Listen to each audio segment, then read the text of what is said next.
আল্লাহ তাআলা বলছেন, লাইসাল বিররা আন তুওয়াল্লু ওয়ুজুহাকুম কিবালাল মাশরিকি ওয়াল মাগরিবি ওয়ালাকিন্নাল বিররা মান আমানা বিল্লাহ। আল্লাহ তাআলা বলছেন, পূর্ব আর পশ্চিম দিকে তোমাদের মুখ ঘোরানোতে কোনো পুণ্য নেই। পূর্ব আর পশ্চিম দিকে মুখ ঘোরানো, এটাতেই প্রকৃত ধার্মিকতা, কল্যাণ বা প্রকৃত পুণ্য এখানে নেই। বরং ওয়ালাকিন্নাল বিররা মান আমানা বিল্লাহ, বরং প্রকৃত পুণ্য বা কল্যাণের কাজ হলো আল্লাহর উপরে ঈমান আনা।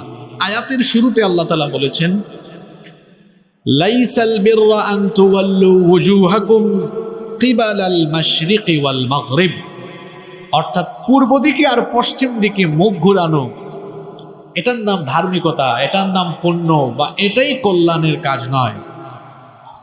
আমরা অনেকে মনে করি নামাজে শুধু পশ্চিম দিকে কিবলামুখী হয়ে যাওয়া, এটাতেই ধার্মিকতা রয়েছে। কেবলমাত্র কিছু আচার আচরণ, কিছু আচার অনুষ্ঠান, রীতিনীতি পালন করার নাম ধার্মিকতা নয়। আজকের যে আয়াত, এই আয়াতের ব্যাপারে মুফাসসিরিনে কেরাম বলেছেন যে এই আয়াতটিকে বলা হয় আয়াতুল বির, অর্থাৎ নেককারের মূলনীতি বিষয়ক আয়াত। আপনারা জানেন মুসলমানদের কিবলা প্রথমে ছিল কোন দিকে? বাইতুল মুকাদ্দাসের দিকে। এরপরে কিবলাকে পরিবর্তন করে দেওয়া হয় কোন দিকে? বাইতুল্লাহর দিকে। কিবলা পরিবর্তনের পরে ইহুদি এবং খ্রিস্টানরা এ ব্যাপারে বিতর্ক শুরু করেছিল। ইহুদি খ্রিস্টানরা মনে করত নির্দিষ্ট দিকে মুখ করা এটাই হলো ধর্মের মূল বিষয়। তখন আল্লাহ তাআলা ঘোষণা করলেন, না, ধর্মের মূল উদ্দেশ্য কেবলমাত্র বাহ্যিক অনুষ্ঠানাদি পালন নয়, বরং সঠিক আকীদা, ইবাদত, মানব সেবা, চরিত্র এবং ধৈর্যের সমন্বিত জীবনের নাম হলো প্রকৃত ধার্মিকতা। আজকের এই আলোচ্য আয়াতে প্রকৃত ধার্মিকের মৌলিক 5টি বৈশিষ্ট্যের কথা আল্লাহ তুলে ধরেছেন। খুব খেয়াল করে শোনেন। প্রকৃত ধার্মিক, প্রকৃত নেককার, প্রকৃত পুণ্যবান ব্যক্তির মৌলিক কয়টি বৈশিষ্ট্য বা গুণের কথা আজকের এই আয়াতে বলা হয়েছে? 5টি। এর মধ্যে প্রথমটা হচ্ছে, প্রকৃত ধার্মিক হতে হলে প্রথমেই বিশুদ্ধ আকীদা এবং ঈমানের অধিকারী হতে হবে। বিশুদ্ধ আকীদা এবং ঈমানের অধিকারী হতে হবে। 5টা পয়েন্ট তো আজকে আপনাদেরকে মুখস্থ করে ছাড়বো। এই 5টা মুখস্থ করতে হবে। 1 নম্বর পয়েন্ট, কোন 5টা পয়েন্ট? সেটি হচ্ছে প্রকৃত ধার্মিকের মৌলিক বেসিক 5টা গুণ বা বেসিক ক্যারেক্টারিস্টিক। একেবারে মৌলিক যে 5টা গুণ তার মধ্যে থাকতে হবে, তার মধ্যে 1 নম্বর হচ্ছে তাকে বিশুদ্ধ আকীদা এবং ঈমানের অধিকারী হতে হবে। এটি আমার কথা নয়। এখন বিশুদ্ধ আকীদা ও ঈমানের অধিকারী হতে হলে বিশুদ্ধ আকীদা এবং ঈমানের ভিত্তির উপর থাকতে হবে। বিশুদ্ধ আকীদা এবং ঈমান, এটি হচ্ছে ইসলামের মূল বিষয়। বিশুদ্ধ আকীদা এবং ঈমানের মূল ভিত্তি আবার 5টা। কয়টা? রব্বুল আলামিন এই আয়াতের মধ্যে বলছেন, লাইসাল বিররা আন তুওয়াল্লু ওয়ুজুহাকুম কিবালাল মাশরিকি ওয়াল মাগরিবি ওয়ালাকিন্নাল বিররা মান আমানা বিল্লাহ। আল্লাহ তাআলা বলছেন, লাইসাল বিররা আন তুওয়াল্লু ওয়ুজুহাকুম কিবালাল মাশরিকি ওয়াল মাগরিব, পূর্ব আর পশ্চিম দিকে মুখ ঘোরানোর মধ্যে কোনো ধার্মিকতা নাই, বরং প্রকৃত ধার্মিকতা, প্রকৃত পুণ্যের কাজ হলো। আল্লাহ এবার বিশুদ্ধ আকীদা এবং ঈমানের মৌলিক 5টা বিষয় এখানে বললেন। ওয়ালাকিন্নাল বিররা মান আমানা বিল্লাহ, বরং প্রকৃত পুণ্যের কাজ হলো আল্লাহর উপর ঈমান আনা। এরপরে আল্লাহ বলছেন, ওয়াবিল ইয়াউমিল আখির, ওয়াল ইয়াউমিল আখির, আখিরাতের উপর ঈমান আনা, ওয়াল মালাইকা, ফেরেশতাদের উপর ঈমান আনা, ওয়াল কিতাব, আল্লাহর কিতাব সমূহের উপর ঈমান আনা, ওয়ান নাবিয়িন, এবং আল্লাহর প্রেরিত পয়গাম্বর নবী রাসূলদের উপর ঈমান আনা। এই পাঁচটা বিষয়কে বিশুদ্ধ আকীদা এবং ঈমানের মূল ভিত্তি হিসাবে এই আয়াতে যিনি তুলে ধরেছেন তিনি কে?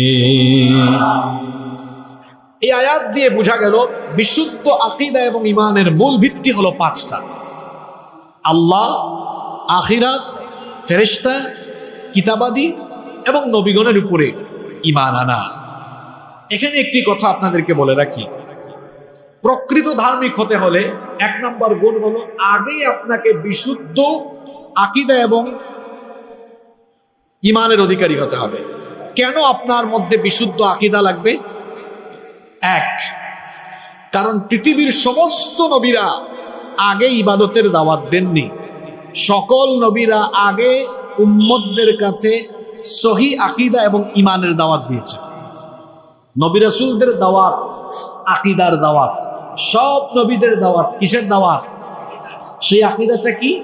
লা ইলাহা ইল্লাল্লাহ, আল্লাহ ছাড়া কোনো ইলাহ। প্রকৃত ধার্মিক হতে হলে বিশুদ্ধ আকীদা এবং ঈমানের অধিকারী হতে হবে। আর বিশুদ্ধ আকীদা এবং ঈমানের অধিকারী কেন আপনি হবেন? কারণ এক, সব নবী রাসূলের দাওয়াত আকীদার দাওয়াত।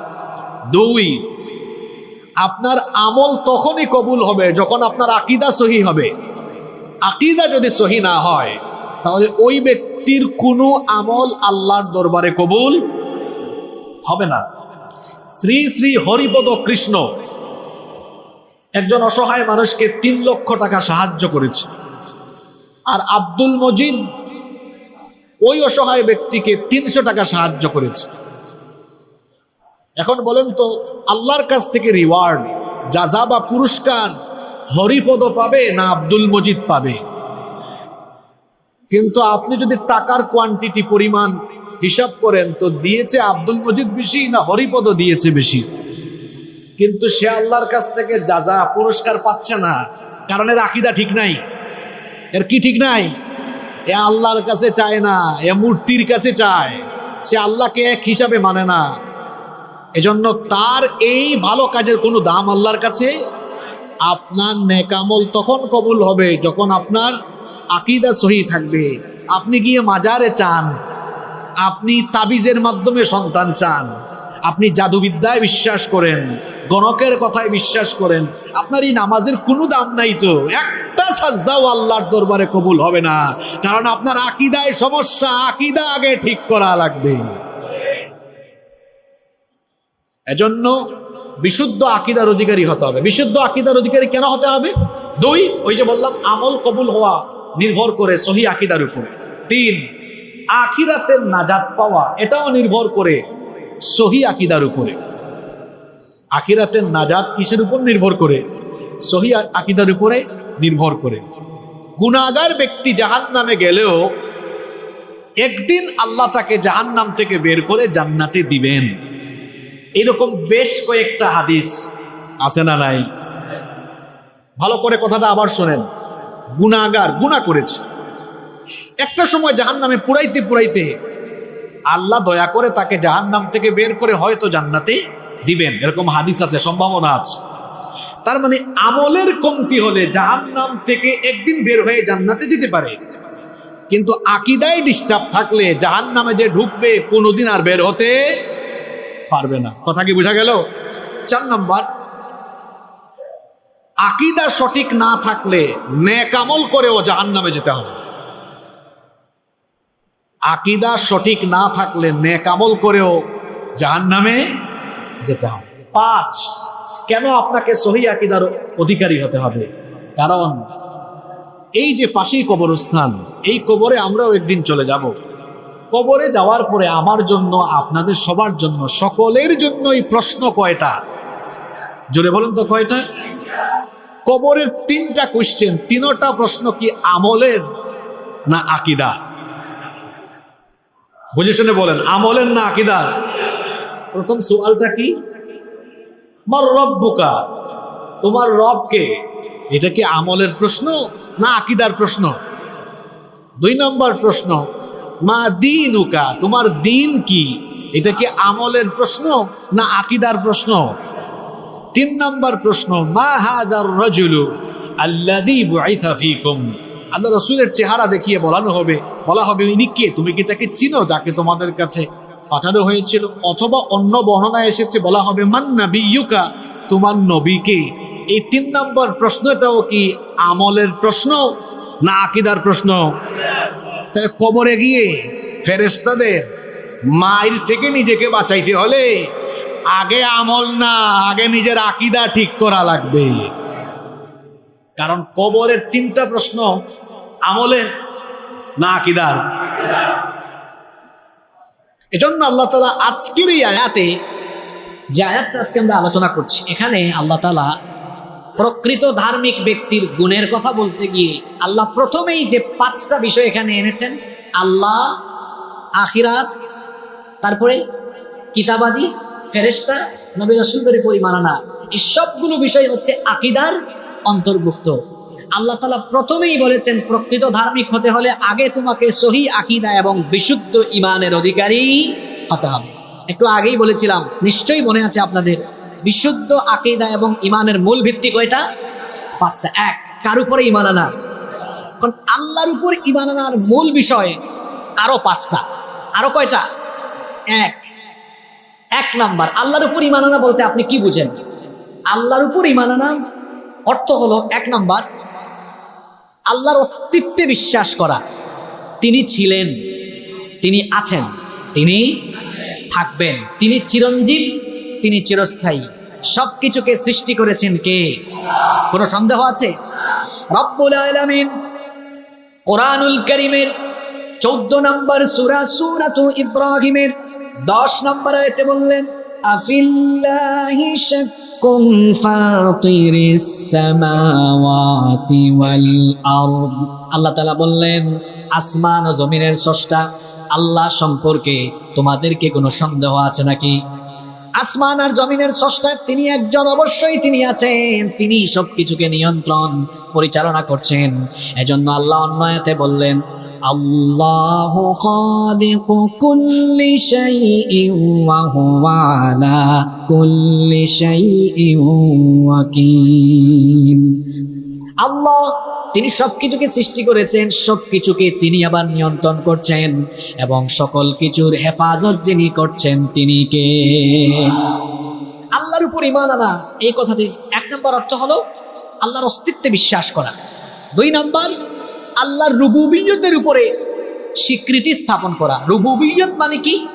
আল্লাহ হচ্ছেন রব, তিনি হচ্ছেন রিজিকদাতা, জীবনদাতা, মৃত্যুদাতা, উপকার অপকার, কল্যাণ অকল্যাণের একমাত্র মালিক যিনি, তিনি কে?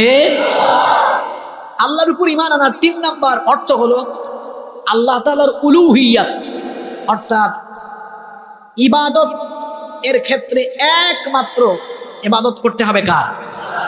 আপনার নামাজ, রোজা, দোয়া, কুরবানি, মান্নত, ভয়, আশা, ভরসা, সবকিছুর কেন্দ্রস্থল কে? সবকিছুর কেন্দ্রস্থল কে? মান্নত করবেন কার নামে? তো মাজারে যারা মান্নত করে এরা কারা? এরা কোন আকীদা? এরা কোন জাতির ধার্মিক? আপনাকে প্রকৃত ধার্মিক হতে হলে আপনার মান্নত, আপনার সাজদা, আপনার চাওয়া সবকিছু হবে একজনের জন্য, তিনি কে? আল্লাহর ওলিদের মাজারগুলোকে আজ বাজার বানিয়ে মানুষের ঈমান আকীদা ধ্বংসের কেন্দ্রতে পরিণত করা হয়েছে। এখন আপনি আমার কথা শুনে মনে করবেন না এই হুজুরটা মনে হয় চরম ওলি আল্লাহ বিদ্বেষী। আমি যদি ওলি আল্লাহ বিদ্বেষী হই তো আপনি কোন জাতের ওলি আল্লাহ প্রেমিক? আমার বাড়ি কোথায় আপনি জানেন?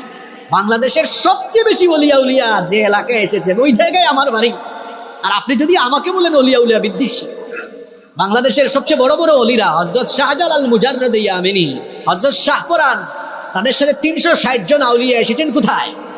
সিলেটে। চট্টগ্রামকে বলা হয় 12 আউলিয়ার ভূমি। তা আপনারা পেয়েছেন আউলিয়া 12 জন, আর আমরা পেয়েছি 360 জন। ওলি আল্লাহর সুহবতে তো আমাদের বাপদাদারা, পূর্বপুরুষরা বেশি থেকেছে। আল্লাহর ওলিরা মানুষদেরকে কি তাদের নিজেদের ইবাদত করার কথা বলেছেন না আল্লাহর ইবাদত করার কথা বলেছেন? আল্লাহর ওলিরা কি তাদের কাছে এসে চাইতে বলেছেন না আল্লাহর কাছে চাইতে বলেছেন? আপনি তাদের কাছে গিয়ে চান কেন? সেখানে মান্নত করেন কেন? আল্লাহর ওলিরা যেমন হযরত শাহজালাল রহমতুল্লাহি আলাইহি কত বড় মাপের বুজুর্গ ইয়ামেন থেকে সিলেটে এসেছেন, অনেক বড় মাপের আল্লাহর ওলি, বড় মাপের বুজুর্গ আলেম, মহান সুফি সাধক। তিনি তো সিলেটে এসে কোনো মানুষকে বলেন নাই বাবারা আমি মারা যাওয়ার পরে আমার অভাব দেখা দিবে, আমার মাজারের ডেকে এনে টাকা পয়সা ঢাইলা যাইও। তিনি কি এই ওসিয়ত করে গিয়েছেন? মাজারের ডেগের সাইজ দেখলাম যেমন, মাজারের খাদেমগুলার পেটের সাইজও দেখলাম ঠিক তেমন। ডিসি সারোয়ার মানুষের চোখ খুলে দিয়েছে 3 দিনে 17 লক্ষ টাকা। কত লক্ষ টাকা? এটা তো গত সপ্তাহে মাত্র 3 দিন হিসাব হয়েছে। হযরত শাহজালাল রহমতুল্লাহ আলাইহি সিলেটে এসেছেন আরো 700 বছর আগে। কত বছর? এই 700 বছরের হিসাব কোথায়? এগুলো কার পেটে? আপনাদের কি মনে হয় হযরত শাহজালাল রহমতুল্লাহ আলাইহি রাতের বেলা এসে ডেগের সব পয়সা নিয়ে তারপর আবার কবরের ভিতর চলে যান? কথা বলেন আপনারা। গতকাল ফেসবুকে এক ছবি দেখলাম, মাজারের এক খাদেম ঢাকা এয়ারপোর্টে সম্ভবত ভাগতেছে, জানি না সত্য কি মিথ্যা, ছবি দেখেছি একটা। এই যে মাজারে টাকা দেয় মানুষ, পয়সা দেয়, আচ্ছা সেই টাকা পয়সার যদি স্বচ্ছ হিসাব থাকতো, মনে করেন কিশোরগঞ্জে একটা মসজিদ আছে না, পাগলা মসজিদ, নাম শুনেছেন আপনারা? এই পাগলা মসজিদের টাকা কিন্তু সরকার তার নিজের দায়িত্বে আয় ব্যয়ের হিসাব রাখে। ডিসি সারোয়ার যখন এই কাজ করেছেন তখন সরকারের প্রতি আমার একটা অন্যরকম একটা দৃষ্টিভঙ্গি তৈরি হয়েছে যে সরকার খুব ভালো একটা কাজ করেছেন। আচ্ছা, কোনো সরকার যদি ভালো কাজ করে, ভালোকে ভালো বলা কি উচিত না? উচিত। ঠিক তেমনি কোনো সরকার কোনো খারাপ কাজ করলে সেটারও যৌক্তিক সমালোচনা করা উচিত। এটা তো ডিসি সারোয়ার আলম ভালো কাজ করেছেন, আমরা খুব খুশি হয়েছিলাম। কিন্তু এই খুশি আবার 24 ঘন্টাও আমাদের থাকে নাই। 24 ঘন্টা পরে দেখি তার বদলি হয়ে গেছে। এটা তারা সরকার বাহাদুর বুঝাতে চাইলেন এই দেশে ভালো মানুষের দাম নাই, ভালো কাজ করলে বদলি হয়ে যেতে হবে। ঠিক না বেঠিক? কেন তাকে তার শপথে সেখানে রাখলে কি এমন হতো? তিনি তো ভালো কাজই করেছেন।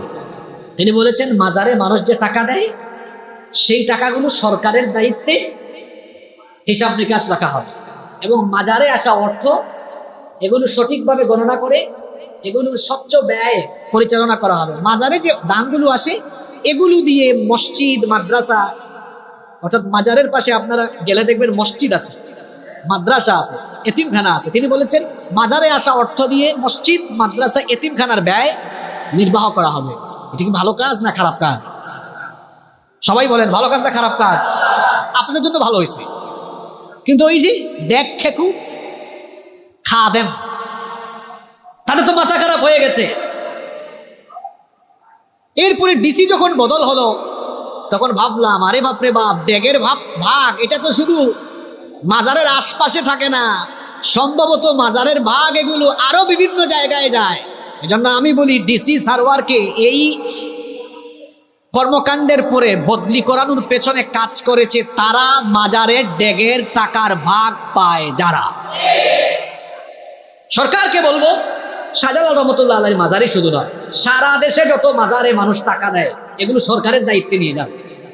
সরকারের দায়িত্বে নিয়ে গিয়ে আয় ব্যয়ের সঠিক হিসাব পরিচালনা করুন। আর মাজারে কোনো অনৈসলামিক কর্মকাণ্ড যেন না হয় সেই জন্য বিশেষজ্ঞ উলামা মাশায়েখদের পরামর্শ নিয়ে কাজ করুন। আল্লাহর ওলিদের মাজারকে আজকে দেখেন কি বানানো হয়েছে। মাজারগুলোতে মাজার ধোয়া পানি মানুষ পান করে, চিন্তা করেছেন?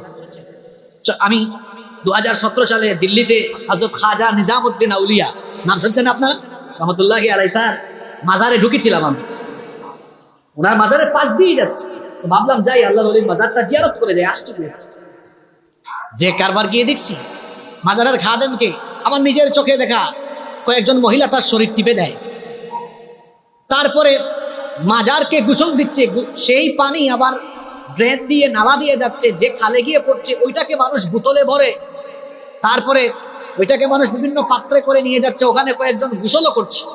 আমি বললাম এরা এই ময়লা পানিতে গোসল করে কেন? আমাকে বলে কিসের ময়লা পানি? এটা মাজার দোয়া, পবিত্র পানি। নাউযুবিল্লাহি মিন যালিক। কোরআন হাদিসের কোথাও কি আছে কোনো মাজারকে গোসল দিতে হয়? জোরে বলেন, গোসল দিতে হয়? তো গোসল যদি দেওয়ার বিধান থাকতো তাহলে তো রাসূল পাক সাল্লাল্লাহু আলাইহি ওয়াসাল্লামের রওজা শরীফকে প্রতিদিন 50 বার গোসল দেওয়া হতো, ঠিক না? ঠিক। তাহলে এরা কারা যারা এগুলো করছে? এরা কেউ সুন্নতের অনুসারী নয়, এরা সকলেই হচ্ছে মাজারকে বাজার বানিয়ে মানুষের ঈমান আকীদা লুটপাটকারী। সহি আকীদার অনুসারী হতে হয়, আকীদার ব্যাপারে কোনো কম্প্রোমাইজ করা যাবে। আল্লাহর ওলিদেরকে, ওলিয়া উলিয়াদেরকে নিজের ভেতরের কলিজা থেকে ভালোবাসতে হবে, সম্মান করতে হবে। আল্লাহর ওলিদেরকে আমরা ভালোবাসি, আল্লাহর ওলিদেরকে আমরা ভালোবাসি, সম্মান করি, তাদের জীবনী থেকে আমরা শিক্ষা নিয়ে তাদের আদর্শ আমরা গ্রহণ করি। কিন্তু তাদের সেই মাজারকে আমরা বিভিন্ন অনৈসলামিক কার্যের কেন্দ্রবিন্দুতে পরিণত করে মানুষের ঈমান আকীদা বিধ্বংসী হয় এমন কোনো কার্যক্রম আমরা করতে পারি না, করতে দিতেও পারি। সম্মানিত মুসল্লি কেনা, তাহলে বলছিলাম উলুহিয়াতের ক্ষেত্রে অর্থাৎ নামাজ, রোজা, দোয়া, কুরবানি, মান্নত, সমস্ত ইবাদত কল্যাণ অকল্যাণের জন্য একমাত্র যার ইবাদত করতে হবে, জোরে বলেন তো তিনি কে? আল্লাহর ইবাদতে কাউকে শরীক করা যাবে না। রব্বুল আলামিন কোরআনে কারীমের 4 নম্বর সূরা সূরাতুন নিসা এর 36 নম্বর আয়াতে বললেন, ওয়া'বুদুল্লাহা ওয়া লা তুশরিকু বিহি শাইআ, আর আল্লাহর ইবাদত করো এবং তার সঙ্গে কাউকে শরীক করো না। কোথায় ছিলাম একটু মনে করিয়ে দিই। বলছিলাম আল্লাহর উপর ঈমান আনার প্রথম অর্থ হলো আল্লাহর অস্তিত্বে বিশ্বাস করা, 2 রুবুবিয়্যতের উপর বিশ্বাস করা, 3 নম্বর বলেছি উলুহিয়াতের উপর বিশ্বাস করা, 4 নম্বর আল্লাহ তাআলার সুন্দর সুন্দর যে নাম আর গুণাবলী আছে সেগুলোতে বিশ্বাস করা, এগুলোর বিকৃতি না ঘটানো এবং এগুলোর কোনো উপমা কোনো মানুষের সাথে করা যাবে না। এই বাংলাদেশে অহরহ করছে, দেখেন না? বড় পীর হযরত আব্দুল কাদের জিলানী রহমতুল্লাহ আলাইহি কত বড় মাপের আল্লাহর ওলি, তাকে সম্মান করতে করতে গাউসে পাক বলে আল্লাহর সাথে শিরক করছে। গাউসুল আজম কোনো মানুষ নয়, গাউসুল আজম কে? আল্লাহ। গাউসুল আজম কে? তো এই যে, আচ্ছা বলেন তো ওলিয়া উলিয়া তাদের সম্মান কি নবী রাসূলদের সমান? নবী রাসূল কি আল্লাহর সমান? না। প্রত্যেকের যার যার একটা কি আছে, লেভেল আছে, সকলকে সকলের লেভেলে রাখা উচিত। এখন আপনি ওলিয়া উলিয়াকে সম্মান করতে করতে আল্লাহর কাছাকাছি নিয়ে গেলেন, এটা আসলে সম্মান করলেন না সম্মানের বিপরীত করলেন? বিপরীত করলেন। আমি তো বারবার বলছি ওলিয়া উলিয়াদেরকে আমরা রেসপেক্ট করি, সম্মান করি, ভালোবাসি, তাদের আদর্শ শিক্ষাকে আমরা মেনে চলি, কিন্তু আমরা তাদের মাজারকে বাজার বানিয়ে অনৈসলামিক কাজ করা আমরা নিজেরা পছন্দ করি না, আমরা এটা সমর্থনও করি না। সম্মানিত মুসল্লিয়ানি কেরাম, তাহলে আল্লাহর উপর ঈমান আনার 4 নম্বর অর্থ হলো আল্লাহর নাম এবং গুণাবলীতে বিশ্বাস করা, এটার কোনো বিকৃতি না করা এবং কোনো প্রকার তুলনা না করা কারোর সাথে। 5 নম্বর আল্লাহর উপর ঈমান আনা মানে হলো আল্লাহ তাআলার সমস্ত আদেশ মেনে নেওয়া, নিষেধ বর্জন করা। এই কথাটা শুনেন, 4 পর্যন্ত সবারই ঠিকঠাক আছে, মোটামুটি কেউ আমার উপর মন খারাপ করেন নাই। 5 নম্বর বলতে গেলে অনেকের মন খারাপ হয়, মন খারাপ করা যাবে না। আল্লাহর আদেশ মানা, আল্লাহর নিষেধগুলো বাদ দেওয়া, এটা যদি করেন তাহলে বোঝা গেল আল্লাহর উপর আপনার পরিপূর্ণ ঈমান আছে। একজন ঈমানদার প্রকৃত ধার্মিক ব্যক্তি সে হবে এমন, সে আল্লাহর বিধানগুলো শুনবে, শুনে বলবে সামিআনা, আমরা শুনলাম, এরপরে কি বলবে? ওয়া আতা'না, গোলামের মতো মাথা নত করে সেগুলো আবার মেনে নিলাম। সুবহানাল্লাহ। আমরা আল্লাহর আদেশ নিষেধ সব মেনে চলতে রাজি আছি না নাই? এজন্য আল্লাহ যা হালাল করেছেন সেটা হালাল মানতে হবে, আল্লাহ যেটা হারাম করেছেন সেটা হারাম মানতে হবে। আজকে এই জায়গায় আল্লাহর সাথে শিরক হচ্ছে, এই জায়গায় 5 নম্বর এই পয়েন্ট যেটা বলছি, এখানে আল্লাহর সাথে শিরক হচ্ছে। এই শিরক কারা করছে? ব্যক্তি পর্যায় থেকে নিয়ে রাষ্ট্র পর্যন্ত এই শিরকে লিপ্ত আছে। উদাহরণ দিই তাহলে বুঝবেন রাষ্ট্রীয়ভাবে কেমনে এই ক্ষেত্রে শিরক হচ্ছে। আল্লাহ হালাল করেছেন, আপনার দেশের আইন রাষ্ট্র সেটাকে হারাম করে দিয়েছে। আল্লাহ হারাম করেছেন, রাষ্ট্র হালাল করেছে, এরকম অনেক বিষয় আছে। আল্লাহ হারাম করেছেন, রাষ্ট্র হালাল করেছে, আবার আল্লাহ হারাম করেছেন, আবার আল্লাহ হালাল করেছেন, রাষ্ট্র হারাম করে দিয়েছে। কিছু উদাহরণ দেই তাইলে বুঝবেন। বলেন তো 18 বছরের আগে 18 বছরের আগে বিয়ে করা এটা আল্লাহর বিধানে হালাল না হারাম? সবাই আমাকে আন্তরিকতার সাথে উত্তর দেন। আল্লাহর বিধানে, আল্লাহর আইনে 18 বছরের আগে বিয়ে করা কি হালাল না হারাম? হালাল। অসুবিধা? এখন আমাদের দেশের আইনে এটা কি হালাল না হারাম? হ্যাঁ, এখানে মাহবুব সাহেবও আছেন, লয়ার, অ্যাডভোকেট, তাই না, আইনজীবী। উনি তো আইন আমাদের চেয়ে ভালো জানেন। 18 বছরের আগে বিয়ে করালে যে কাজী বিয়ে পড়াবে, হুজুর যে দোয়া করবে, হুজুর সুদ্ধা কাজী সুদ্ধা জেলে ঢুকবে। এটা আমাদের দেশের দেশীয় আইন। তাহলে আল্লাহ যেটা হালাল করেছেন, রাষ্ট্র সেটা কি করে দিল? এটা হলো রাষ্ট্রীয় পর্যায়ে আল্লাহর সাথে কুফর এবং শিরক। রাষ্ট্রীয় পর্যায়ে আল্লাহর সাথে কুফর এবং আল্লাহ যেটা হালাল করেছেন সেটা হারাম করার অধিকার কে আপনাকে দিয়েছে? আরো উদাহরণ দিই। আবার এখানে সংযুক্ত করি আর একটা কথা, বিয়ে আল্লাহ হালাল করেছেন, আপনার দেশের আইন কি করেছে? এটা আপনারা জবাব দেন। আল্লাহ করেছেন হালাল, দেশের আইন করেছে কি? উল্টা করেন, এটাকে উল্টান। 18 বছরের আগে প্রেম প্রীতি অবৈধ সম্পর্ক আল্লাহর আইনে, এটা 18 বছরের আগে না, সবসময়ই 18 বছরের আগে। আমার দেশের স্কুল কলেজের ছেলে মেয়ে বা যে কেউ প্রেম প্রীতি করলে এটা দেশের আইনে আবার বলেন না কেন? কারবারটা দেখছেন? আল্লাহ যেটা করেছেন হারাম, রাষ্ট্র করে দিয়েছে হালাল।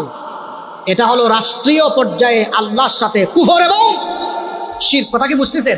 আমার মনে হয় আজকের আলোচনা খুব জটিল হয়ে যাচ্ছে, নাকি সহজে বোঝা যায়? তা আকীদা রিলেটেড আলোচনা। শুধু তাই নয়, মদ, কিছুদিন আগে সংসদ মদ নিয়ে উত্তপ্ত হয়েছে, এটা তাদের পলিটিক্যাল ইস্যু, আমরা ওইদিকে না যাই। এখন আমরা বলি মদকে হারাম করে দিয়েছেন কে?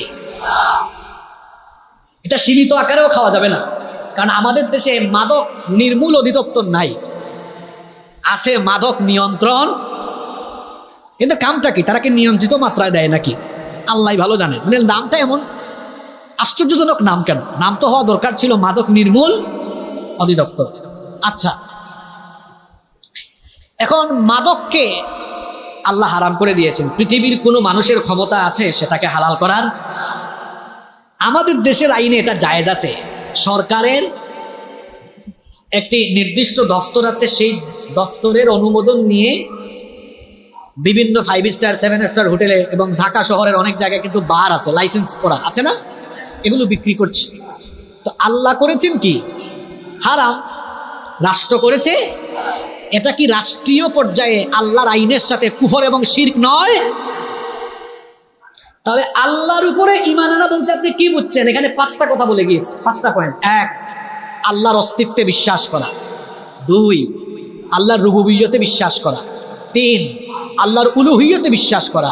4, আল্লাহর আসমা সিফাত, গুণবাচক নামগুলো বিশ্বাস করা এবং এগুলোর কোনো বিকৃতি না ঘটানো, কারোর সাথে এগুলো তুলনা না করা। 5 নাম্বার, আল্লাহর আদেশকে গুলামের মতো মেনে নেওয়া, নিষেধকে কি করা? বর্জন করা। এই 5টা বিষয়ের নাম হলো আল্লাহর প্রতি। কথা বলেন, আল্লাহর প্রতি। আল্লাহ বলছেন প্রকৃত ধার্মিকের পরিচয় হলো ওয়ালাকিন্নাল বিররা মান আমানা বিল্লাহ। প্রকৃত নেকির কাজ হলো আল্লাহর উপরে কি আনা? ঈমান আনা। বলেছিলাম না, বিশুদ্ধ আকীদা এবং ঈমানের মূল ভিত্তি কয়টা? 5টা। 1 নাম্বার আল্লাহর উপর ঈমান। 2 নাম্বার কি? আল ঈমানু বিল ইয়াউমিল আখির, অর্থাৎ আখিরাতের উপরে, পরকালের উপরে ঈমান আনা। পরকালের উপর ঈমান আনা মানে হলো মৌলিক এখানে 7টা বিষয় আছে, আমি আপনাদেরকে বলে যাই। 1, পরকাল শুরু হয় কি দিয়ে? হ্যাঁ বলেন, মৃত্যু দিয়ে। মৃত্যুকে বিশ্বাস করা, একদিন মৃত্যু হবে, এটা আপনাদেরও বিশ্বাস আছে, হিন্দু বৌদ্ধ খ্রিস্টান সবার বিশ্বাস আছে, সবাই জানে। এমনকি যারা নাস্তিক, আল্লাহকেও বিশ্বাস করে না, এরা কিন্তু আবার মৌতকে বিশ্বাস করে, মৃত্যুকে অবিশ্বাস করে। এরকম একজন মানুষও কি দুনিয়ায় আছে? নাই, সবাই মৌতকে বিশ্বাস করে। কিন্তু মৃত্যুর পরবর্তী বিষয়গুলোকে অস্বীকার করে এরকম কোটি কোটি মানুষ আছে। সেই মৃত্যু পরবর্তী 6টা আরো বিষয় আছে। 2, 1 নম্বর তো বললাম পরকালীন যে বিশ্বাস থাকতে হয় 7টা বিষয়ের উপরে। 1, মৃত্যু। 2, কবরের জীবন, এই যে বারজাখি জীবন, কবরের জীবন সত্য, কবরে একটা জিন্দেগি আছে, এটা আমরা দেখি না। কেন দেখি না? আল্লাহ কোরআনে বলেছেন ওয়া মিন ওয়ারাইহিম বারযাখুন ইলা ইয়াউমি ইউবাসুন। কবরকে আল্লাহ কোরআনে বারজাখ বলেছেন। কি বলেছেন? বারজাখ আরবি শব্দ, এর অর্থ হচ্ছে পর্দা, জবনিকা, অন্তরায়। কোথাও একটা পর্দা ফেলে দিলে পর্দার অপর প্রান্তের কোনো বিষয় কি দেখা যায়? কবরকে বারজাখ বলা হয় কেন? কারণ কবরের জিন্দেগি দুনিয়ার মানুষ দেখে না। কবরে কি হচ্ছে আমরা কি দেখি? এটাকে আল্লাহ গোপন রেখেছেন। কারণ হাদিস শরীফে এসেছে যদি কবরের শাস্তি মানুষ দুনিয়ায় দেখতো, মানুষ পাগলের মতো জীবনযাপন করত। কবরের শাস্তি দেখলে তো সে গুনাহ করার কোনো ইচ্ছাও করতো না। আল্লাহ তো কবরের শাস্তি গোপন রেখেছেন আপনাকে টেস্ট করার জন্য, যে আপনি কবরের কথা বিশ্বাস করে আল্লাহর উপর ঈমান এনে আল্লাহর হুকুম আহকাম মেনে চলেন কি না। তো কবরের জীবন জিন্দেগি আছে না নাই? অনেকে এটা অবিশ্বাস করে, যে অবিশ্বাস করে সে ধার্মিক নয়। 3, কিয়ামত এবং পুনরুত্থানে বিশ্বাস করা, যে একদিন আল্লাহ তাআলা কিয়ামতে সবাইকে হাসরের মাঠে একত্রিত করবেন। আপনাদের কি বিশ্বাস হয়? হ্যাঁ, যারা বলতেছেন না কনফিউশন আছে না, যুবক ভাইরা হয়তো ভাবতেছেন এটা কিভাবে সম্ভব। মানুষকে কবর দিলে মাঝে মাঝে অনেক সময় দেখা যায় কবরের মাটি সরে যায়, তো আমরা 2-3 বছর পরে দেখি ওই কবরে হাড্ডি গুড্ডি কিছু পাওয়া যায়। তো এই মানুষকে আল্লাহ জীবিত করবেন কিভাবে? এটা আমাদের মাথায় ধরে না। এই মোবাইল যদি নষ্ট হয়, এটা যদি রিয়াজউদ্দিন বাজারে, নিউ মার্কেটে, সানমারে, ইউনেস্কোতে, আফমি প্লাস বা ওই যে ওটার নাম কি, যে কোনো মার্কেটে নিয়ে গেলেন, মিকারের কাছে দিলেন, আর সে যদি এই মোবাইলটা খুলে যদি সব পার্টসগুলো আলাদা করে ফেলে, আমার আপনার মতো সাধারণ মানুষের কাছে মনে হবে যে সমস্ত পার্টস দেখে খুলে ফেললো, এখন এগুলোকে আবার জোড়া লাগাইয়া ফিট করবে কেমনে? এটা আপনার কাছে অসম্ভব মনে হলো, সে এটা পারবে কি পারবে না? জোরে বলেন, পারবে কি পারবে না? এখন এই মিস্ত্রি এই মিকারের মাথায় একটা মোবাইল পার্ট করে ফেললে আবার এটাকে জোড়া দেওয়ার জ্ঞান দিয়েছেন কে? তো আল্লাহর দেওয়া জ্ঞান কাজে লাগিয়ে সে যদি কোনো ডিভাইস সব খুলে, দেখেন না ওই গাড়ির গ্যারেজে গেলে ডেন্টিং পেন্টিং এর মিস্ত্রিরা কি করে, একটা গাড়ি অ্যাক্সিডেন্ট হলে একদম সব খুলে ফেলে, পরে আবার এটাকে কি করে ঠিক করে এমনভাবে দেয় দেখতে মনে হয় শোরুম কন্ডিশন, হয় কি হয় না? তার মাথায় জ্ঞান দিয়েছেন কে? তো আল্লাহর দেওয়া জ্ঞান মানুষ ব্যবহার করে সে যদি খোলা ফিটিংসের কাজ করতে পারে, জ্ঞানদাতা আল্লাহ, তিনি কি আপনি মরে পচে শরীর সব আলাদা ছিন্ন বিচ্ছিন্ন হয়ে গেলে আপনার শরীরের এগুলা ফিটিংস দিয়া আপনাকে আবার জোড়া লাগাইয়া জীবিত করা, এটা আল্লাহর জন্য অনেক কঠিন একটা কাজ। জি, এখন আপনার ওজন 70 কেজি, 75, 80 কেজি। বলেন তো দেখি, মায়ের পেট থেকে যেদিন বের হয়েছিলেন তখন আপনার ওজন ছিল কত কেজি? 3, 4, 5 কেজি, আরো ছোটও হয়, বাচ্চারা 2.5 কেজিও হয়, হয় না? হয়। এর আগে মায়ের পেটে যখন ছিলেন, আজকে তো মেডিকেল সায়েন্স কত উন্নত, মহিলারা প্রেগন্যান্সিতে থাকলে গিয়ে আলট্রা করাচ্ছে, দেখা যাচ্ছে বাচ্চার ওজন কত গ্রাম, 300 গ্রাম না 400 গ্রাম, হার্টবিট আছে কিনা দেখা যায় না। আপনি আজকে 75 কেজি, একটা সময় 100-200 গ্রাম ছিলেন। আরো আশ্চর্যের কথা হলো একটা সময় আপনার কোনো ওজনও ছিল না, আপনি ছিলেন 1 ফুটা স্পাম, শুক্রাণু। এই 1 ফুটা স্পাম শুক্রাণু থেকে যিনি আপনাকে এত সুন্দর করে তৈরি করে দুনিয়াতে বের করে এই পর্যন্ত নিয়ে এসেছেন, আপনি মারা যাওয়ার পরে সেই স্রষ্টা আবার আপনাকে জীবিত করতে পারবেন কিনা? অবশ্যই পারবেন, এতে কোনো সন্দেহ। তাহলে পরকালের প্রতি বিশ্বাস করার, আমি বলছিলাম এখানে মৌলিক 7টা বিষয় আছে। 1, মৃত্যু। 2, বারজাকি বা কবরের জিন্দেগিতে বিশ্বাস করা। 3, কিয়ামত বা পুনরুত্থান বিশ্বাস করা। 4 নম্বর, হিসাব নিকাশে বিশ্বাস করা, কিয়ামতের মাঠে আমাদের কাছ থেকে হিসাব নিকাশ যিনি নিবেন তিনি কে? 5 নম্বর, মিজানে বিশ্বাস করা। মিজান মানে হচ্ছে ওজন করার পাল্লা। কিয়ামতের দিন সকল মানুষের আমলকে দাড়ি পাল্লায় মাপা হবে এবং সেটার ভিত্তিতে ন্যায় বিচার করা হবে। আমাদের বিশ্বাস আছে না নাই? 6 নম্বর, পুলসিরাতে বিশ্বাস করা। এটা এমন সরু, এমন চিকন একটি ব্রিজ যেটা জাহান্নামের উপরে স্থাপিত হবে, সেটা দিয়ে অতিক্রম করতে হবে। কিন্তু নেককাররা চোখের পলকে বিজলির মতো তারা এই পুলসিরাত অতিক্রম হয়ে যাবে। সুবহানাল্লাহ। আল্লাহ তুমি আমাদেরকে তাদের কাতারে শামিল করে দিও। 7 নম্বর হচ্ছে জান্নাত এবং জাহান্নামে বিশ্বাস করা। জান্নাত এবং জাহান্নাম সত্য, এটা আল্লাহ বানিয়েছেন। নেককারদের জন্য জান্নাত, বদকারদের জন্য জাহান্নাম। এখানে মৌলিক কয়টা বিষয় বললাম? 7টা। এগুলো হলো পরকালীন বিশ্বাস। বলছিলাম প্রকৃত ধার্মিক ব্যক্তির 1 নম্বর গুণ, আবার আলোচনা পেছনে ফিরিয়ে নিয়ে যাচ্ছে, তাকে বিশুদ্ধ আকীদা এবং ঈমানের অধিকারী হতে হবে। আর বিশুদ্ধ আকীদা এবং ঈমানের অধিকারী হওয়ার মূল ভিত্তি কয়টা? 5টা। 1 নম্বর আল্লাহর উপর ঈমান, 2 নম্বর পরকালের উপরে ঈমান, 3 নম্বর হচ্ছে ফেরেশতাদের উপর ঈমান। এই আয়াতে এসেছে ওয়ালাকিন্নাল বিররা মান আমানা বিল্লাহি ওয়াল ইয়াউমিল আখিরি ওয়াল মালাইকাতি। ফেরেশতাদের উপর ঈমান আনা। ফেরেশতাদের উপর ঈমান আনার অর্থ হলো 1, ফেরেশতাদের অস্তিত্বে বিশ্বাস করা। ফেরেশতাকে কি আমরা কখনো দেখেছি? অনেকে হয়তো জিন দেখেছে, কিন্তু ফেরেশতা কেউ দেখে নাই, কিন্তু বিশ্বাস করি। তারা কার সৃষ্টি? আল্লাহর সৃষ্টি। এবং তাদেরকে আল্লাহ কি দিয়ে সৃষ্টি করেছেন? কি থেকে? নূর থেকে। ফেরেশতাদেরকে কি থেকে সৃষ্টি করা হয়েছে? নূর থেকে। আমরা কি থেকে? কই আপনাদের কারো শরীরে দেখে মাটি লাগানো নাই? মাটি কোথায় পাইলেন? আমরা কিসে থেকে তৈরি? মাটি কোথায়? আপনার শরীরে তো মাটি নাই, আপনি কিসের তৈরি? বাবা আদম মাটির তৈরি, আপনি মাটির তৈরি নন। কথা খেয়াল করে শুনতেছেন? আমরা কেউই মাটির তৈরি নই, আমরা হচ্ছি মাটির নির্যাসের তৈরি। কিসের তৈরি?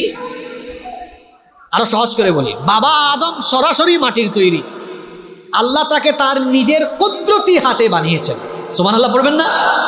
আমি বুঝছি সবকিছু নীরব হয়ে গেছে, একটা কনফিউশন শুরু হয়েছে আপনাদের মধ্যে, এই কনফিউশন ভেঙে দিচ্ছি আমি। আল্লাহ তাআলা মানুষকে 4টা ক্যাটাগরিতে সৃষ্টি করেছে। 1, মাও নাই, বাপও নাই। নাম বলেন। হ্যাঁ, ওনার কোনো মা বাপ আছে?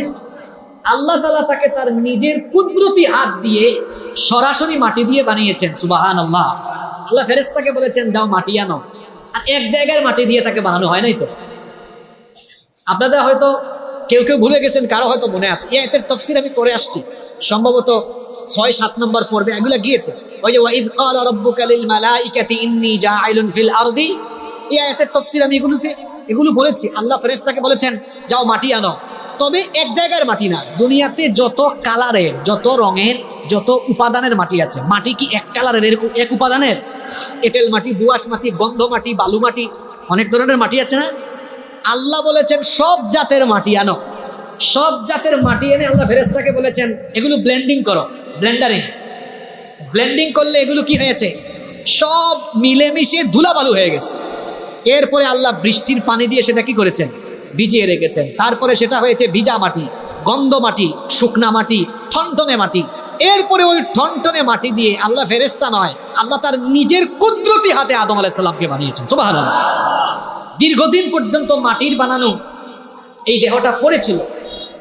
ইবলিস গিয়ে দেখতো আল্লাহ কি এটা বানায়, আল্লাহ কি এটা বানাইতেছেন। এরপরে আল্লাহ তাআলা নিজে আদম আলাইহিস সালামের ভেতরে রূহ ফুঁকে দিয়েছেন। সুবহানাল্লাহ। মা বাপ ছাড়া কে? বলেছিলাম না 4 ক্যাটাগরিতে আল্লাহ মানুষ বানিয়েছেন। 1, মাও নাই, বাপও নাই, আদম। 2 নম্বর হচ্ছে মা বাপ নাই, কিন্তু তিনি আরেকজনের অংশ থেকে সৃষ্টি হয়েছেন, হাওয়া আলাইহিস সালাম, আদমের একটা অংশ থেকে। 3, মাও আছে, বাপও আছে। এরা কারা? আমরা। 4, বাপ নাই, মা আছে। এরকম পৃথিবীতে একজনই আছে, তিনি কে? তাইলে মানুষকে আল্লাহ কয় ক্যাটাগরিতে বানিয়েছেন? 4 ক্যাটাগরিতে। আমি যে কথা নিয়ে প্রসঙ্গটা তুলে আনছিলাম, আপনি বা আমি, আমরা কেউ মাটির তৈরি না, আমরা মাটির নির্যাসের তৈরি। কোরআনে কারিমে দেখবেন আল্লাহ মানুষকে সৃষ্টি করার কথা বলতে গিয়ে কোথাও তুরাব বলেছেন, কোথাও তিন শব্দ বলেছেন। এখানে আলেমরা বা মাদ্রাসার ছাত্র যারা আছে তারা এটা বুঝবে। তুরাব, তিন, 2টা শব্দ এসেছে। আমাদের বেলায় আল্লাহ বলছেন ওয়ালাকাদ খালাকনাল ইনসানা মিন সুলালাতিন মিন তিন। আদম আলাইহিস সালামকে আল্লাহ বানিয়েছেন সরাসরি তুরাব, মাটি থেকে, আর আমাদেরকে আল্লাহ বানিয়েছেন মিন সুলালা। এই যে সুলালা শব্দ এসেছে, সুলালাতিন মিন তিন, মাটির নির্যাস থেকে। কিভাবে নির্যাস থেকে? আমরা সবাই এসেছি মা বাবার মিলনের মাধ্যমে, আর মা বাবার মিলনের মাধ্যমে যে সন্তান হয়, এই যে পুরুষের স্পাম, এটা দিয়ে গঠন প্রক্রিয়া শুরু হচ্ছে, ভ্রূণের গঠন প্রক্রিয়া শুরু হয়। এই যে পুরুষের স্পাম থেকে ভ্রূণের এই গঠনটা স্টার্ট হয়, শুরু হয়। এখন পুরুষের বা নারীর তার এই শারীরিক শক্তি এনার্জি, তার শারীরিক শক্তি এনার্জি বৃদ্ধি পাচ্ছে খাবার দাবারের মাধ্যমে।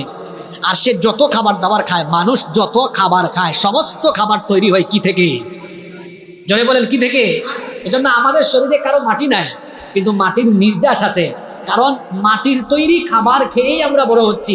এজন্য অটোমেটিকলি সবার শরীরে মাটির নির্যাস আল্লাহ ঢুকিয়ে দিয়েছেন, সুবহানাল্লাহ। এখন আপনি বলবেন, হুজুর মাটির তৈরি খাবার কিভাবে আমরা খাই? বিস্কিট, এটা কোত্থেকে? এটাও মাটি থেকে।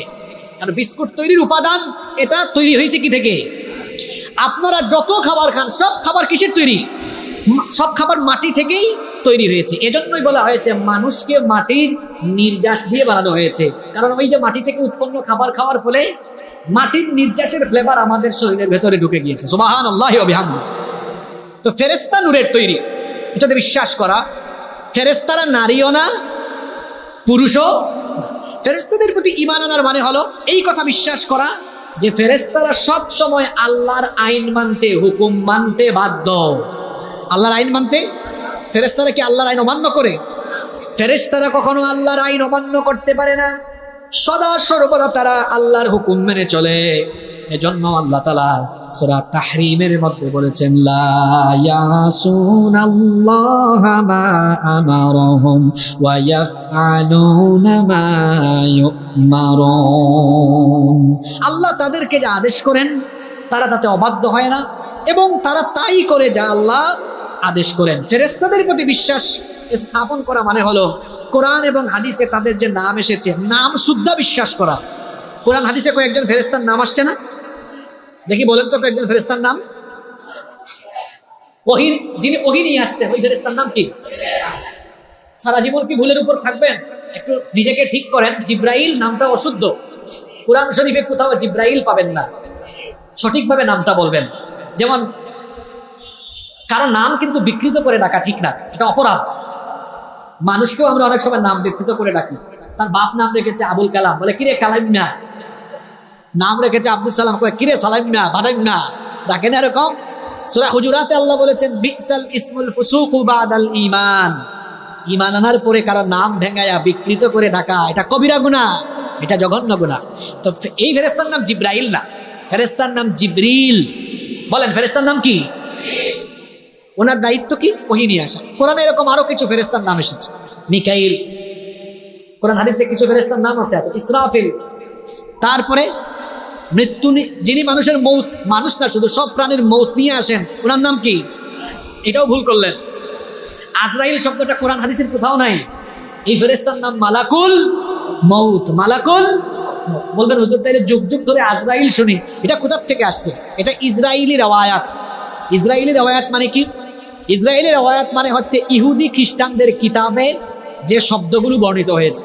এখন আমরা কি ইহুদি খ্রিস্টান না মুসলমান? তো মুসলমান তো তার কিতাব কুরআন এবং হাদিসে যেটা আছে সেটাই বলার কথা। আজরাইল বললে গুনাহ হবে না, কিন্তু আমাকে তো চেষ্টা করা উচিত কুরআন হাদিসে যেগুলো এসেছে সেগুলো বলা। এজন্য এই ফেরেশতার নাম হলো মালাকুল মৌত। তারপরে কবরে কয়জন ফেরেশতা প্রশ্ন করবে? মুনকার নাকি? এরপরে জাহান্নামের ফেরেশতাকে বলা হয়েছে খাজিন বা মালিক বলা হয়েছে। তো এদেরকে বিশ্বাস করা এবং তাদের দায়িত্ব সহ বিশ্বাস করা। সবারই এক একটা দায়িত্ব আছে না? মালাকুল মৌতের দায়িত্ব কি? যেই দিন আপনি মালাকুল মৌত দেখবেন, ওটাই জীবনের শেষ দেখা, এটাই প্রথম দেখা, ওইটাই শেষ দেখা। ভয়ঙ্কর চেহারা, চোখ বের হয়ে আসার উপক্রম, এটাই ফার্স্ট, এটাই যান হরণ করে নেবে। জিবরিলের দায়িত্ব কি? ওহী নিয়ে আসা। মিকাইলের দায়িত্ব কি? বৃষ্টি বন্টন করা। ইসরাফিলের দায়িত্ব কি? একটা কামি বসে আছেন এটা নিয়ে, সিংহানি। আল্লাহ বলবেন বাজাও, শুরু হবে। কয়টা ফুৎকার দিবে? কয়টা? 2টা। তাহলে বিশুদ্ধ আকীদা এবং ঈমানের মূল ভিত্তি 5টা। 3 নম্বর হচ্ছে ফেরেশতাদের উপরে ঈমান আনা। 4 নম্বর হলো ওয়াল কিতাব, আল্লাহর কিতাব সমূহের উপর ঈমান আনা। আল্লাহ তাআলা এই কোরআন নাজিল করেছেন, এটা সহ পূর্ববর্তী নবী রাসূলদের কাছে কিতাবগুলো নাজিল করেছেন যিনি, তিনি কে? কিতাবাদের উপরে ঈমান আনতে হবে, শুধু কোরআনের উপর নয়। আগেও যে কিতাব এসেছে তাওরাত, জাবুর, ইনজিল সহ আরো যত ছোট ছোট গ্রন্থ বা সহিফা বলা হয়, বা আমরা তো 4টা বড় বড় কিতাবের নাম জানি, আবার আরো 100টা ছোট ছোট কিতাব আছে, সহিফাও আছে। এগুলোর উপর বিশ্বাস করতে হবে, সবগুলো যার তরফ থেকে নাজিল হয়েছে। জুড়ে বলেন তিনি কে? রব্বুল আলামিন সূরা বাকারার মধ্যে বলছেন, কুলু আমান্না বিল্লাহি ওয়া মা উনজিলা ইলাইনা ওয়া মা উনজিলা ইলা ইব্রাহিমা ওয়া ইসমাঈলা ওয়া ইসহাকা ওয়া ইয়াকুবা ওয়াল আসবাতি ওয়া মা উতিয়া মূসা ওয়া ঈসা ওয়া মা উতিয়ান নাবিয়্যুনা মির রাব্বিহিম। আল্লাহ বলছেন, তোমরা বলো আমরা ঈমান এনেছি আল্লাহর উপরে এবং আল্লাহ যা আমাদের উপর নাজিল করেছেন, এবং ইব্রাহিম, ইসমাইল, ইসহাক, ইয়াকুব আর তার বংশধরদের উপরে, এমনকি মূসা, ঈসা এবং অন্যান্য নবী আলাইহিমুস সালামের উপরে যা নাজিল হয়েছে আমরা বিশ্বাস করি সবকিছুই যার তরফ থেকে নাজিল হয়েছে তিনি কে? এগুলোর উপর বিশ্বাস করা। আর সহিহ আকীদা এবং ঈমানের 5 নাম্বার ভিত্তি হলো আল্লাহর রাসূলগণের উপর ঈমান আনা। আমাদের নবীর আগে যত রসুল এসেছেন সমস্ত রসুল কার তরফ থেকে এসেছেন? এজন্য আল্লাহ সূরা বাকারার শেষের দিকে বলছেন, আমানার রাসূলু বিমা উনজিলা ইলাইহি মির রাব্বিহি ওয়াল মুমিনুন কুল্লুন আমানা বিল্লাহি ওয়া মালাইকাতিহি ওয়া কুতুবিহি ওয়া রুসুলিহি লা নুফাররিকু বাইনা আহাদিন মির রুসুলিহি ওয়া ক্বালু সামি'না ওয়া আতা'না গুফরানাকা রাব্বানা ওয়া ইলাইকাল মাসির। আল্লাহ বলছেন রাসূল তার রবের পক্ষ থেকে যা নাজিল হয়েছে তার উপরে ঈমান এনেছেন এবং মুমিনরাও ঈমান এনেছেন আল্লাহ, তার ফেরেশতা, কিতাব এবং রাসূলদের প্রতি। আর লা নুফাররিকু বাইনা আহাদিম মির রুসুলিহি, আল্লাহর কোনো রাসূলদের মধ্যে আমরা কোনো ধরনের পার্থক্য করি না। আমরা মনে করি সকলেই যার তরফ থেকে প্রেরিত হয়েছেন তিনি কে? এই কোরআনে তাদের অনেকের নাম এসেছে। কোরআনে মোট কতজন নবীর নাম এসেছে? 25 জন। কতজন? আমরা এদেরকে যেমন বিশ্বাস করি, এখন যাদের নাম কোরআন শরীফে নাই তাদের কথাকে বিশ্বাস করি না? হ্যাঁ, এমন তো বহু নবী আছে যাদের নাম কোরআন শরীফে নাই, আসে নাই, কিন্তু তাদেরকে কি আমরা বিশ্বাস করি না? অবশ্যই বিশ্বাস করি। কতজন নবী রাসূল এসেছেন?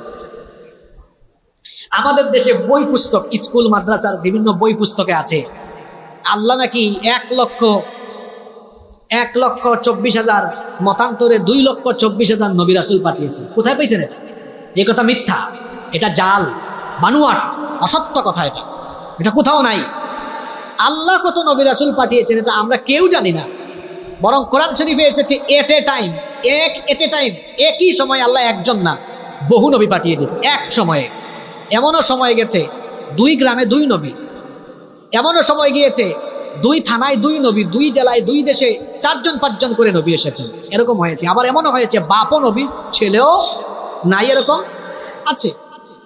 এট এ টাইম এরকম নবুয়ত দেওয়া হয়েছে। এজন্য লক্ষ লক্ষ পয়গম্বর আল্লাহ পাঠিয়েছেন। এর সংখ্যা আমাদের জানা, কিন্তু আমাদের বিশ্বাস আছে না নাই?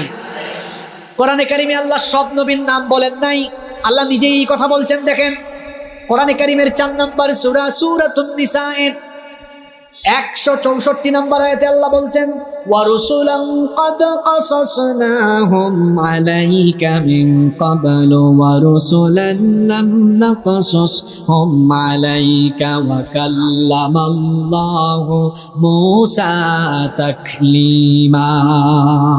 আল্লাহ বলছেন, হে নবী, আমি এমন সব নবী রাসূল পাঠিয়েছি যাদের ব্যাপারে আমি আপনাকে কাহিনী শুনিয়েছি। আবার এমন বহু নবী আছেন যাদের কোনো কাহিনী আমি আপনাকে শুনাইও নাই। তার মানে আল্লাহ তার নবীকেই বলেছেন বহু নবী আছে যেই নবীদের নাম আর কাহিনী নবী আপনাকেও আমি জানাই নাই। তাহলে অসংখ্য নবী এসেছেন, সব নবীদেরকে আমরা বিশ্বাস করি, কি করি না? তারা এসেছেন কার তরফ থেকে? আজকের আয়াতটা বেশি লম্বা না, এটা 6 লাইন মাত্র, কিন্তু আজকে তো আমি আলোচনা করেছি মাত্র 2 লাইনে। এটা খুব জীবন ঘনিষ্ঠ একটা আলোচনা। এই আয়াতে আল্লাহ প্রকৃত ধার্মিক ব্যক্তিদের পরিচয় দিয়েছেন। আর প্রকৃত ধার্মিক ব্যক্তিদের আল্লাহ কয়টা গুণের কথা বলেছেন? 1 নাম্বার গুণ হলো বিশুদ্ধ আকীদা এবং ঈমানের অধিকারী হওয়া। আজকে শুধু একটা পয়েন্ট নিয়ে কথা বলেছি, আরো 4টা পয়েন্ট আমার বাকি আছে, যেগুলো আগামী জুমায় আলোচনা হবে ইনশাআল্লাহ।